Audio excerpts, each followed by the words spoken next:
چې مو د دواړو سترګو تور دی قادر دان شیخ صاحب چراغ د علم په مونږ ګران عبدالمنان شیخ صاحب.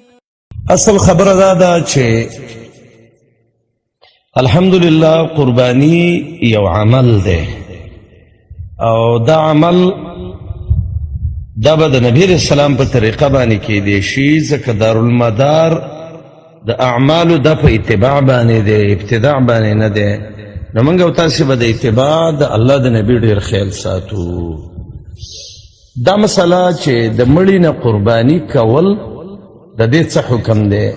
بعضې علما خو دا وایي چې مړي چې بلکل هیڅ شی د ژوندو نه رسیږي او وی قرآن کې دی چې وَأَلَّيْسَ لِلْإِنسَانِ إِلَّا مَا سَعَى لکه دا د بعضې متزلهو قولم دی. خو د جمهور علماو قول دا دی چې مړي ته د اولاد په عمل باندې انتفاع رسیږي، د شاګردانو په علم باندې، په صدقه جاریه باندې. او دلته لیس للانسان الا ما سعی کې عقیده مراد ده. او شیخ الاسلام امام ابن تیمیه رحمه الله درش دلائل په دې باندې راوړي دي چې انتفاع بعمل الغیر د صحیح ده. اوس کله چې انسان مړ شي نو د دې نه قرباني کول د دې څه حکم دی؟ شیخ ابن عثیمین رحمت الله علیه وی دا درې صورت دي. یو دا دی چې د مړي دته وصیت کړی نو بیا به دا قرباني کې د ثلث نه او پرېږدې بیا نه، ځکه فمن بدله بعد ما سمعه فانما اسمه علی الذین یبدلونه، دا به ګناه ده، بیا به دا قرباني ولکې. دویم دا دی چې تا ته د مړي وصیت نه دی کړی، مړي وصیت نه دی کړی.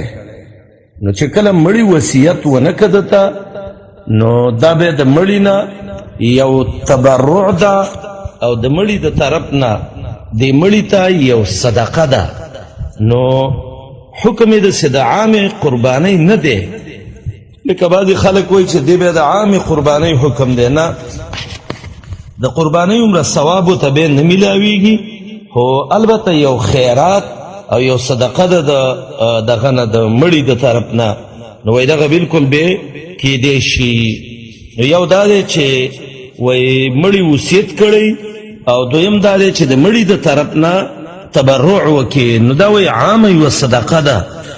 او درېیمه طریقه وایي دا ده چې ان یضحي تبعا للاحیاء، مثلا یو سړی کور کې مال حلال کي او داسې وایي چې الله زموږ د مړو ژوندو ټولو نه قبول کړي، وایي دغه طریقه هم صحیح ده. چې وصیت یې کړی دا هم صحیح ده، او چې نه وصیت کړی او نه دغسې هسې عامې قربانۍ مې کوله، نو دا داسې ده لکه عام خیرات چې تکې. او دا شیخ الاسلام امام ابن تیمیه رحمه الله هغه هم دا لیکلي د خپل مجموعة الفتاوی کې چې والأضحیة عن المیت صدقة عنه. زموږ دا بعضې ملګري چې وایي چې په د مړي نه قرباني نه کېږي، نو د هغې مقصد هم دا دی چې داسې قرباني ده لکه د ژوندو چې کومه ده، او داسې دی لکه مور دې مړه ده یو خیرات پسې کې، پلار دې مړ له یو خیرات پسې کې. نو شیخ الاسلام صاحب او شیخ ابن عثیمین رحمت الله علیه او بعضې حنابله او مالکیان د دین هم دا خبره نقل ده. د فرق باندې لږ ځان پوه کول غواړي، نو بیا به انسان ته مشکل نه انشاءالله.